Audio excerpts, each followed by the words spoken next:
Olá, meus queridos e amados irmãos, que a graça e a paz do nosso Senhor Jesus Cristo sejam com todos vocês. Mais uma vez, estamos aqui no nosso canal Provérbios W, onde estamos dando sequência a uma série de ministrações a respeito da economia, conforme os princípios da Palavra de Deus. Se você ainda não é inscrito no nosso canal, eu peço a você que se inscreva, assista, dê o seu like e compartilhe com aqueles que você crê, que você acha que pode aproveitar daquilo que nós estamos falando aqui a respeito da educação financeira de acordo com os princípios da palavra de Deus. Amém?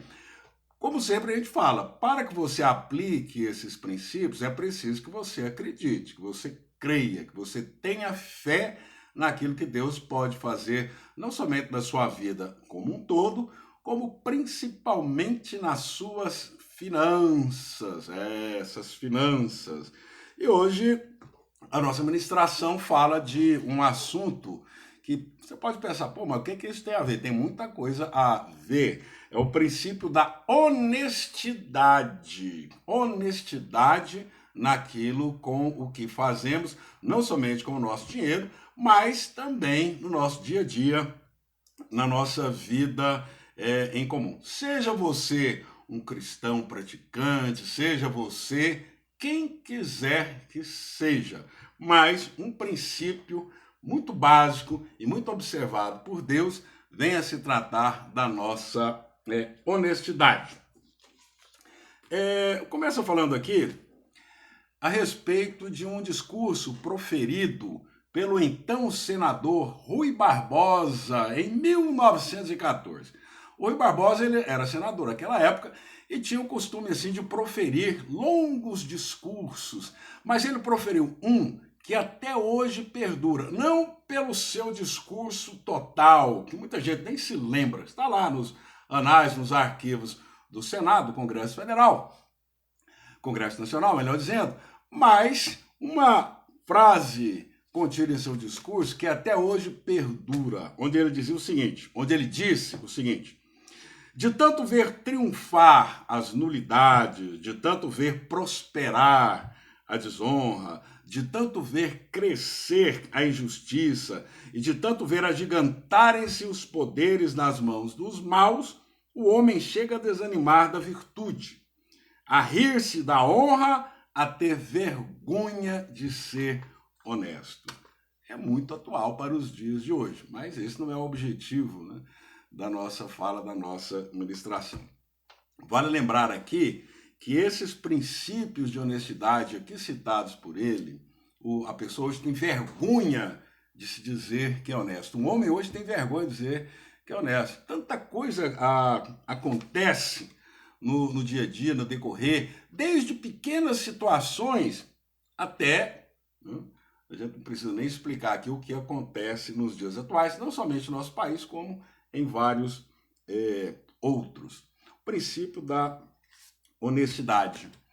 Deus exige de nós uma honestidade absoluta. É o que ele nos diz, nos fala, vamos procurar aqui na nossa Bíblia, lá no livro de Provérbios, seu capítulo 20, o verso 23, onde ele diz o seguinte: o Senhor odeia pesos alterados e balanças falsas, não lhe agradam. E isso não vem tão somente na questão da venda, da compra, naquilo que, infelizmente, muitas pessoas aí que têm os seus comércios, têm essas coisas, alguns fazem. Mas fala no geral, para nós. Ele odeia pesos alterados, ou seja, não pode haver aquela história, dois pesos, duas medidas, não pode haver isso em se tratando de relações humanas e relações comerciais. Ou a pessoa é ou não é, ou ela fica ou deixa de ser. O que Deus quer de nós é que sejamos honestos. Embora a sociedade ela pregue aí uma honestidade relativa, né, Deus quer que as nossas expectativas e interesses sejam de acordo com o seu padrão de honestidade. Às vezes eu vou esvaziar os bolsos aí das minhas camisas, minhas calças e tal, colocar roupa para lavar, né? E encontra ali papéis de balinha, chiclete e tal. Eu tenho comigo o seguinte, eu descasquei ali, tirei o plástico que envolve, o papel que envolve uma balinha, um chiclete, alguma coisa. Se não tiver uma lixeira, eu coloco no bolso. Já é um princípio de honestidade, é uma coisa minha, pode ser também para você. É a partir desses pequenos detalhes que nós vamos colocar a nossa honestidade em prática. Porque muita gente tira aí, descasca a sua balinha, o seu papel e joga no ar. Isso aí tem quem faz, né? E aí já não é o correto, já não é o certo. Há um filme interessante, né, embora retrate ali uma história, um fato verídico que realmente aconteceu, um filme chamado Cartas de Iwo Jima, que fala a respeito assim de uma batalha entre japoneses e americanos na ilha de Iwo Jima, isso nos tempos da Segunda Guerra. Mas um fato interessante que me chamou muito a atenção, e o filme se baseia nisso, cartas escritas ali pelos soldados japoneses que nunca foram entregues e foram descobertas anos depois, onde ali os soldados japoneses escreviam para os seus parentes, mas aquelas cartas, infelizmente para eles, nunca que chegaram. Mas tem uma cena em que um general escreve uma carta para o seu filho que estava no Japão, onde ele dizia muitas coisas, e entre um detalhe que me chamou muita atenção foi que ele escreveu lá, olha, faça o certo, porque é o certo. Onde ele orientava o seu filho a fazer aquilo que é certo. Por quê? Porque é o certo a ser feito. Manter um padrão de honestidade, manter um padrão de uma boa conduta. Porque se não formos assim honestos, é como se Deus não existisse. E é uma questão de fé e nos ajuda a crescer com o relacionamento de Cristo. É muito difícil, há muitas situações. Eu não vou dizer, eu sou honestão, 100% honestão. Porque tem coisas aí presepadas que nós fazemos que, infelizmente, nos taxam de desonestos, para conosco mesmo. Né?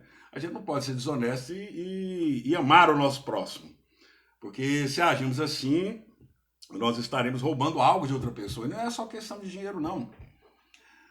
Nós estaremos ali roubando uma confiança, que a pessoa deposita a confiança. Se você marca um compromisso em determinada hora, compareça no horário combinado. É aquele velho ditado, o combinado não é caro. Se o culto na sua igreja está previsto para começar, está marcado, está definido para começar às 19 horas ou às 19h30, que comece às 19 horas, que comece às 19h30 e você esteja lá. Porque você está roubando. Sabe como está roubando? Está roubando daqueles que chegaram lá no horário um pouco antes. Não é chegar em cima da hora, não. Ou depois da hora do início. Você tem um compromisso, assuma esse compromisso. Assuma essa responsabilidade. Seja honesto com a pessoa que está confiando que você estará lá no horário e para com você mesmo de estar lá no horário assim combinado. É aquela velha situação, vou demorar uns 5 minutinhos. Se você colocou o seu relógio para despertar às 6 horas da manhã, desperte às 6 horas da manhã. Nada de ficar mais 5 minutinhos de sono. Já vi muita gente perder o horário por conta desses 5 minutinhos de sono. Até eu, nos passados aí remotos, eu já perdi horário por conta desses 5 minutinhos aí de sono a mais. Sabe por quê, meus amados? A desonestidade fere as pessoas, porque você confia nelas. Cristo confia em você, Jesus confia em você, Deus confia em você. E se você é desonesto com as pessoas e é desonesto com Deus, isso fere as pessoas e fere inclusive ao Senhor. E tendo assim essa credibilidade, agora falando em relação à administração do dinheiro, estamos demonstrando essa realidade de Jesus para aqueles que ainda não têm um conhecimento mais profundo com o Senhor, com a sua palavra. A palavra de Deus é o pico da honestidade, porque ela nos retrata, assim, várias situações em que as pessoas foram desonestas, umas para com as outras, e foram desonestas para com o Senhor. Mas ela nos fala que Deus nunca demonstrou desonestidade para com os seus. Ele sempre foi, sempre será e é honesto para conosco. Né? E nós podemos influenciar as demais pessoas, não só com o nosso comportamento cristão, mas também em relação às nossas finanças. Não sendo desonesto no peso, não sendo desonesto no troco, não sendo desonesto no valor de um objeto ou de alguma coisa, tanto para venda quanto para compra. A sociedade é complicada, porque muitas vezes ela nos leva a usar de fraude, pensando em um ganho. É aquela velha lei de Gerson, né? Leve vantagem você também. E muita gente procura levar vantagem nessa situação. O menor ato de desonestidade, ele complica um pouco o nosso relacionamento para com o Senhor. Ainda bem que ele é misericordioso. Eu vivo pela misericórdia do Senhor na minha vida. A menor mentirinha, por menor que ela seja, não existe esse negócio de mentirinha santa, porque não existe. Isso é, pelo amor de Deus, o sangue de Jesus tem poder, né, em nossas vidas. A menor mentirinha que a gente profere, ela endurece o nosso coração. Faz com que a nossa consciência fique insensível ao pecado e os nossos ouvidos surdos para ouvir a voz de Deus. Sendo que o caráter da natureza humana é de agir de forma desonesta, o desejo do Espírito Santo é extremamente o contrário. Ele quer que nós venhamos a agir de uma boa forma, de uma forma honesta, de uma forma sincera. Lá em Filipenses, capítulo 2, verso 4, diz: cuidem dos interesses das outras pessoas e não só dos seus. Muitas vezes o egoísmo nos leva a fazer as coisas só para nós. Mas pense também naqueles que talvez não tenham a mesma situação que você, uma boa situação, uma situação um pouco mais confortável. Pense nisso. Pense em fazer o bem.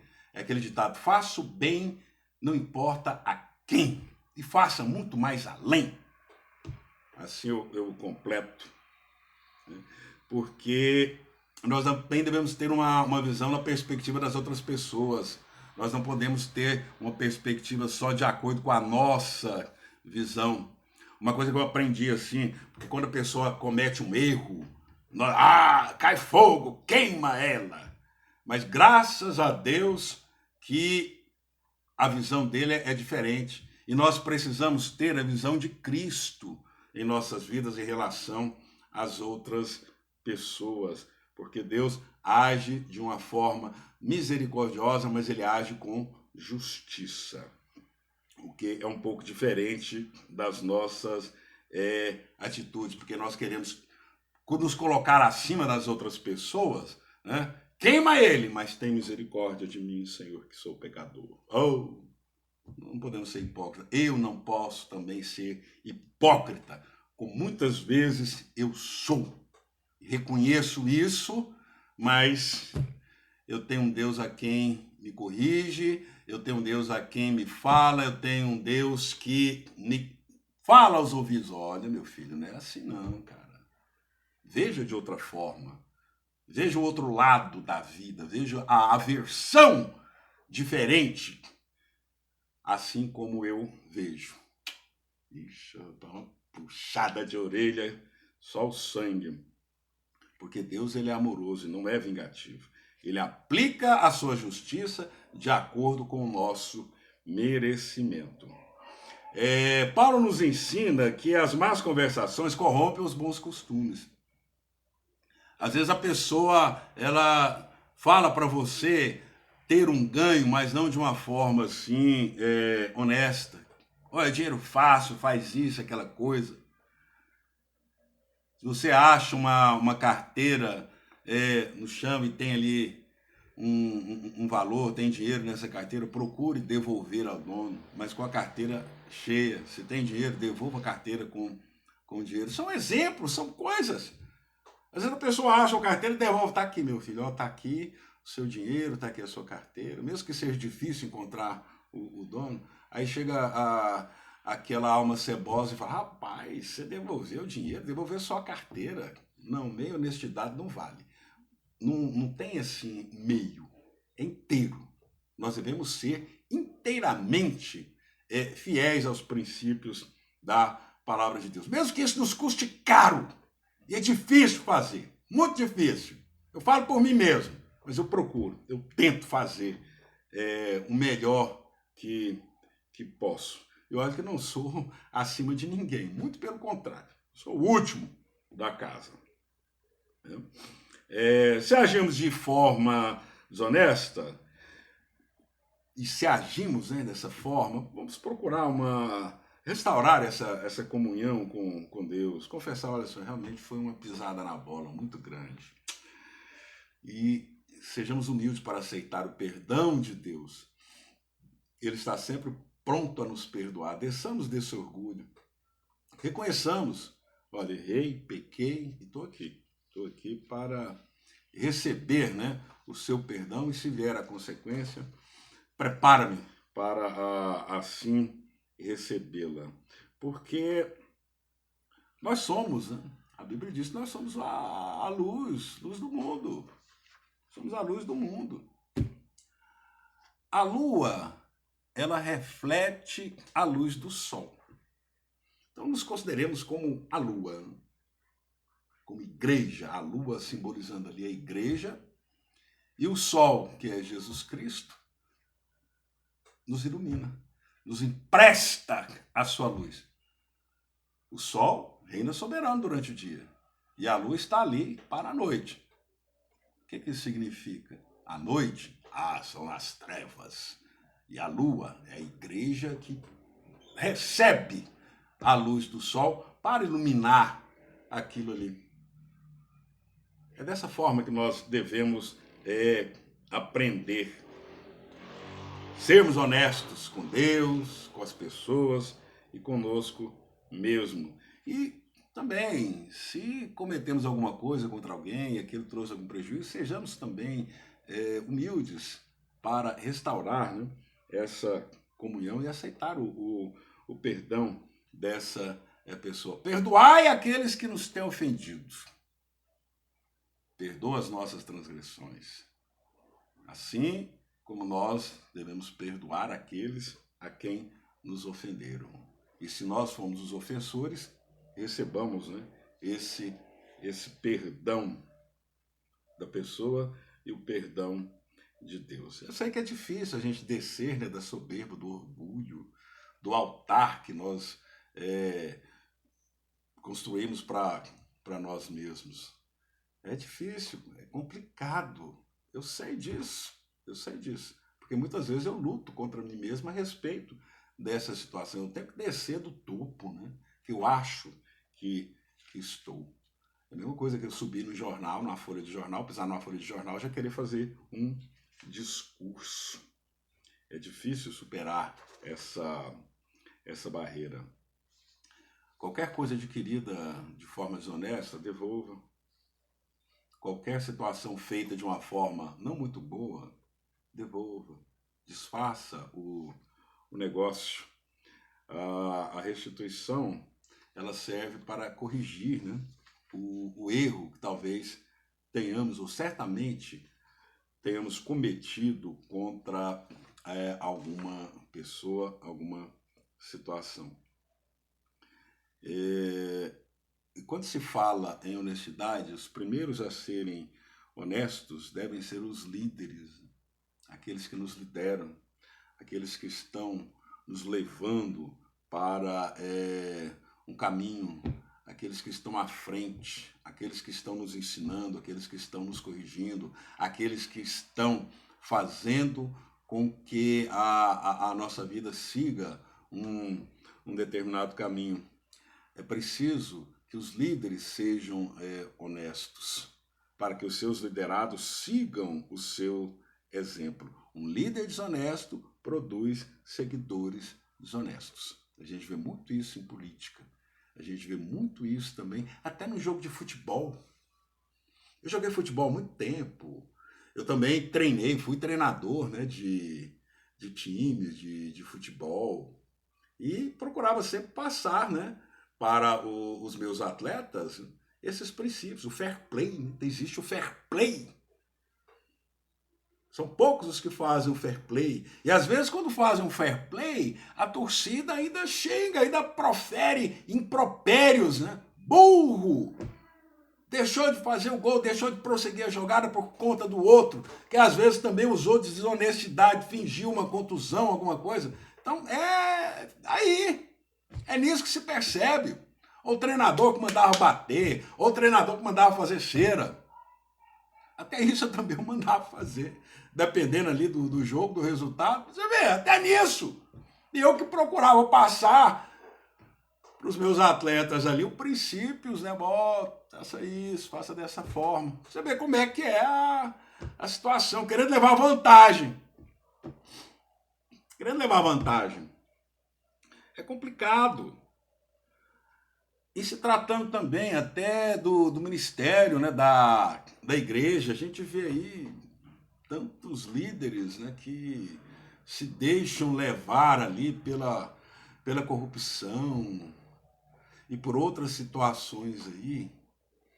Se um líder de ministério ele não pratica honestidade, o que dirá das suas ovelhas? Serão ovelhas rebeldes, né? Serão ovelhas que não vão respeitar. Mas aquele líder que realmente demonstra que é honesto, ele vai levar o seu rebanho para o manancial da honestidade.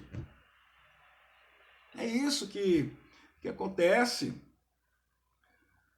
A Bíblia relata, né, bênçãos e maldições para quem se porta de forma honesta e também desonesta. Aqui nós elencamos as bênçãos para a pessoa honesta. A perversidade é a abominação aos olhos do Senhor, mas ele compartilha seu segredo com o justo. Se você é honesto, Deus compartilha com você da justiça dele. Deus mostra a você quem ele é, inclusive na sua finança, inclusive no seu dinheiro, principalmente, que é o motivo aqui da nossa ministração. Só nesse ponto aí já bate o martelo. Deus compartilhando contigo a sua justiça. O segredo, não aquele o segredo da riqueza, não, muito pelo contrário, o segredo da bênção nas suas finanças. Provérbios 20, versículo 7 diz: o justo vive uma vida de integridade, felizes são seus filhos depois dele. Aí para você ver, quando a gente pratica a justiça e Deus compartilha da justiça dele para conosco, até a nossa descendência, até os nossos filhos, eles receberão uma vida de integridade. Eles receberão ali uma vida abençoada em todos os sentidos, até no dinheiro, até na finança, ou nas finanças. Provérbios 12, verso 19 diz: as palavras verdadeiras permanecerão, mas a fala mentirosa durará apenas um momento. É aquela situação, às vezes você leva o seu carro numa oficina e o cara lá promete, faz isso, tal, e o serviço sai uma porcaria. Acabou. O mecânico, o pedreiro, quem quer que seja, a gente fala isso aí, mas não é criticando aqui os profissionais dessa área, não, que 99% são honestos, são prestativos. Mas se eu levo meu carro ou minha moto numa oficina, o cara faz um serviço ruim, acabou, nunca mais eu levo. E ainda falo para os demais, olha, não leva não, porque lá é complicado, lá o serviço não é bom não. Quer dizer, o cara ganhou meu dinheiro só no momento. Às vezes você pode ganhar o dinheiro de alguém só por um momento, mas e depois? E o restante? Provérbios 15, verso 6 diz: na casa do justo há grande tesouro, mas a renda dos ímpios lhe traz perturbação. Então, quem pratica a justiça, ou quem busca praticar a justiça, terá tesouros em abundância. Vai ficar rico? Não sei. Depende. Depende de você, do seu trabalho, né? Da sua competência profissional. Rico, quem sabe? Rico da graça, né? De Deus. Mas como diz aqui, ó, há grande tesouro. Não vai faltar para você. Não vai faltar para a sua descendência. Não vai faltar para os seus filhos. Davi mesmo disse, olha, já fui moço, hoje sou velho, mas nunca vi o justo ou seu filho mendigar o pão. Já pensou, cara? Já pensou, meu irmão? E a renda dos ímpios lhe traz perturbação. É o cara que sonega imposto, é o cara que passa os outros para trás, é o cara que é desonesto em tudo. Ele fica perturbado. Ele fica perturbado. Os caras descobriram porque a casa cai. Uma hora a casa cai. E quando a casa cai, o telhado vem e bate na cabeçona do indivíduo, do cidadão. E aí ele vai ficar mais perturbado ainda. Por isso que ele fica perturbado. Ah, meu Deus, será que a polícia vai bater aqui? Será que vão descobrir isso, vão descobrir aquilo? É complicado, por isso que eu estou falando para você. Seja honesto, seja íntegro. Procure isso. Procure isso. Assim como nós buscamos nos melhorar a cada dia, buscamos isso nessa melhora, né, do nosso pensamento de integridade. Enquanto estivermos na natureza carnal, na natureza adâmica, é complicado. Mas Cristo, quando eu falo Cristo habita em mim, Cristo está comigo, Cristo me orienta, Jesus me orienta. É isso que eu estou querendo dizer. Busque ao Senhor e veja o quanto as bênçãos dele são melhores. Largue o menor para que você receba o melhor de Deus. E como tem bênçãos para aqueles que procuram ser íntegros, também há maldições para aqueles que não são, os desonestos. O avarento põe sua família em apuros, né? Pão duro, mão de vaca. O cara que vai acumulando para si, a família dele fica em apuros. Como assim fica em apuros? Tem nada. O cara deixa de comprar algo necessário? Não, porque isso aqui não pode. Não, porque isso aqui vai trazer... E os apuros não vêm ser só nas questões financeiras, não. Vêm ser nas questões morais, vêm ser nas questões pessoais. Então, não sejamos também avarentos ao ponto de deixarmos necessidades, não somente as necessidades básicas como o arroz e o feijão, mas necessidades até disso aqui, ó, na cabeça. Não valorize tanto aquilo que você acha que tem, o seu dinheiro, aquilo que você acha que tem. Provérbios 21:6 diz, a fortuna adquirida com língua mentirosa é vapor disperso pelos caçadores da morte. Não adquira com língua mentirosa, não minta. Direto a gente vê aí pessoas, né, os pedintes. Certa vez eu vi um cidadão aí que ficava no sinal com aquela cara de coitado, pedindo. Mas depois eu com esses olhos aqui, com esses óculos, eu vi o cara entrando no carrinho dele. Não era um carrinho do ano, mas no carrinho dele. Como é que o cara que... eu tô dodói, não posso andar, não posso, me ajuda. E com o carrinho dele lá estacionado. Complicado, né? Provérbios 13:11 diz, a riqueza obtida de forma inútil míngua. Vai minguar quem faz dessa forma. O que é uma forma inútil? Uma forma desonesta. Uma forma que não vai fazer com que o seu celeiro encha. Muito pelo contrário, ele vai ficar ali, ó, vazando. Então, meus amados, honestidade da nossa parte faz com que as nossas finanças sejam abençoadas, porque Deus vai comprovar isso. Ele verá a sua honestidade, ou a sua tentativa de ser uma pessoa melhor, uma pessoa boa. Isso abençoa minhas finanças? Sim, abençoa, e muito. Vamos fazer isso, procurar ser honesto. Eu falo isso para mim mesmo, mais daquilo que eu pretendo ser, ou daquilo que eu acho que sou. Amém? Que Deus abençoe. Se você gostou dessa mensagem, compartilhe com as demais pessoas. Se não é inscrito no nosso canal, se inscreva, dê o seu like. E ficamos por aqui. Que Deus abençoe a todos nós, em nome de Jesus.